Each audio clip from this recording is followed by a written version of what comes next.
जे नंतरचं 12वं पद येणार आहे ते कोणतं असेल ते आपल्याला शोधायचं आहे. मग पहिले पद म्हणजे ए ते आपण 2 आहे. मग याच्यामध्ये साधारण फरक जो दिलेला आहे 2, 4, 6 आणि 8 यामध्ये जो फरक दिलेला आहे तो आहे डी म्हणजे डिफरन्स, तर तो आहे 2चा. मग याच्यासाठी एक सूत्र वापरलं जाते जसं की टी एन बरोबर ए अधिक एन वजा 1 गुणिला डी.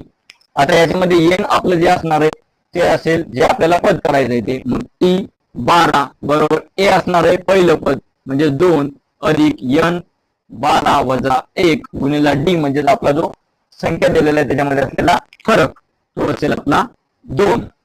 मग टी 12 बरोबर 2 अधिक 12 वजा 1 म्हणजे 11 गुणिला 2. 11 दोन्ही 42 अधिक 2 म्हणजेच आपलं 12वं जे पद येणार आहे ते असेल